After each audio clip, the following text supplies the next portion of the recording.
더불어민주당 이재명 대선 후보는 자신을 둘러싼 대장동 의혹에 대한 야당의 특검 요구를 받아들일 수도 있다는 뜻을 밝혔습니다. 국회 취재기자 연결합니다. 조성호 기자. 네, 국회입니다. 네, 이재명 후보 대장동 의혹 특검과 관련해서 전향적인 입장을 밝혔죠. 네, 이재명 후보는 오늘 오전 관훈클럽 초청 토론회에 참석했는데요. 따로 질문이 나오지 않았는데도 야권의 대장동 특검 요구를 언급하면서 기존 수사가 미진하면 특검이든 어떤 형태로든 더 완벽하고 철저한 진상규명과 엄정한 책임 추궁이 필요하다는 데 공감한다고 말했습니다. 앞서 언론 인터뷰 등에서 측근 문제에 대한 도의적인 책임은 인정하지만 특검은 반대한다는 입장을 밝힌 것과는 달라진 태도입니다. 다만 이 문제는 매우 복합적이라며 과거 국민의힘 윤석열 후보가 주임 검사일 때 대장동 대출 관련 부실 수사 의혹도 특검 대상으로 삼아야 한다고 했습니다.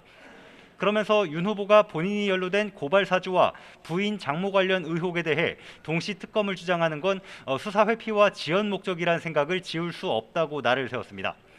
이 후보 발언에 대해 민주당 윤호중 원내대표는 대장동 특검 도입에 대한 여야 논의 가능성을 언급했습니다. 들어보시죠. 검찰 수사가 미진해서 이 특검을 도입해야 한다라고 하면 여야 간의 이 협의를 통해서 특검법 협상을 하겠습니다. 야당의 요청을 받아보겠습니다. 예. 반면에 국민의힘 김기현 원내대표는 이 후보 발언은 나쁜 계략이라며 즉각 특검을 수용하라고 목소리를 높였는데요. 이 발언도 들어보시죠. 더 이상 특검을 미루기 어려운 만큼 국민적 분노가 끓어오르니까 결국 시간 끌기 하면서 허지부지하다가 나중에 국민 기억 속에서 사라지게 하려는 그런 아주 나쁜 계략이라고 생각됩니다. 네, 윤석열 후보는 광주를 찾아서 시민들에게 직접 사과하겠다 이런 뜻을 밝혔는데요. 지금 광주에 도착했다고요?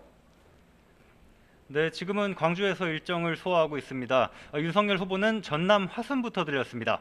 5.18 민주화 운동 당시 시민 학살에 항의했던 인권운동가 고 홍남순 변호사 생가에서 유족들을 만나 면담했고요. 이후에 곧바로 광주로 이동해서 5.18 자유공원을 방문했습니다. 잠시 뒤면 5.18 민주묘지를 참배할 걸로 보입니다. 윤 후보가 광주를 찾은 건 전두환 씨를 옹호하는 듯한 발언으로 논란을 빚은 지 3주 만입니다. 윤 후보가 유감을 표명했지만 반려견에게 사과를 주는 SNS 사진 때문에 비판이 커졌고 연이은 해명에도 논란이 이어졌는데요. 오늘 광주에서 자신의 발언을 거듭 사과하면서 국민 통합에 대한 메시지를 내놓을 거로 보입니다. 윤 후보는 고 김대중 전 대통령의 정치적 고향인 목포에서 하룻밤을 보낸 뒤 내일 경남 김해 봉하마을로 가서 고 노무현 전 대통령 묘역을 참배합니다. 네, 그리고 여야 양당 대선 후보로 선출된 이후 처음으로 한 자리에서 만났습니다. 분위기가 어떻습니까? 네, 원래 어제 이재명, 윤석열 두 후보는 어제 전국 여성대회에서 나란히 참석할 예정이었는데요. 이재명 후보가 낙상 사고로 입원한 부인 김혜경 씨를 간호하겠다며 모든 일정을 취소하면서 만남이 불발됐습니다.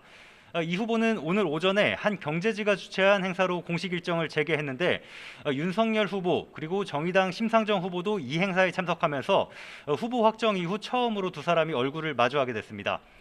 윤 후보가 과거 인연 얘기를 꺼냈는데 미묘한 신경전이 오갔습니다. 이 장면 직접 보시겠습니다. 우리가 20몇 년 전에 성남에서 이렇게 법정에서 자주 뵈도 근데 제가 그 말씀을 들었는데 보기는 봤을 텐데 저는 기억이 없더라고요. 그래요? 왜냐하면 제가 형사 사건을 거의 안 했기 때문에. 아니 그래도 이따가씩 들어오셨어. 이 후보는 인사말에서 정치가 해야 할 일들을 논쟁해보고 꼭 해야 할 일들은 같이 의논할 수 있는 자리를 만들었으면 좋겠다며 윤 후보에게 1대1 회동을 거듭 제안했습니다. 윤 후보는 연설을 마치고 내려오는 이 후보와 악수를 하고 연단에 올랐지만 이 후보를 언급하지는 않았습니다. 네, 국회에선 내년도 예산 심사가 한창입니다. 오늘 청와대 관계자들이 출석했다고요? 네, 국회 운영위원회에 출석했습니다. 오전에 청와대 비서실과 경호실 등의 내년도 예산 심사를 했는데요. 예산안보다는 요소수 대란 등 현안 관련 질의가 많았습니다. 유영민 대통령 비서실장은 요소수 사태와 관련해 조금 더 일찍 준비했더라면 하는 아쉬움이 있다면서도 정부가 지난주부터 빨리 움직여서 단기간에 대응을 잘했다고 평가했습니다. 소 잃고 외양간 고친다, 자화자찬이다 이런 야당 의원들 지적에는 비싼 수업료를 냈다고 생각하고 있다고 답했습니다. 경제부처 부별 심사를 이틀째 이어가는 예산결산특별위원회에서는 이재명 후보의 전국민 지원금, 윤석열 후보의 50조 원 손실보상을 놓고 공방이 이어졌는데요. 재정당국은 둘 다 어렵다는 입장을 거듭 확인했습니다. 홍남기 경제부총리는 전국민 지원금을 위해 세금 납부를 유예하는 여당 방안과 관련해서 마음대로 되는 게 아니라 국세징수법 요건에 따라야 한다며 난색을 보였습니다. 윤 후보의 손실보상금 구상에 대해서도 말만 했다가 지원이 안 되면 국민 기대감이 클 텐데 혼란을 줄 수 있다고 지적했습니다. 지금까지 국회에서 YTN 조성호입니다.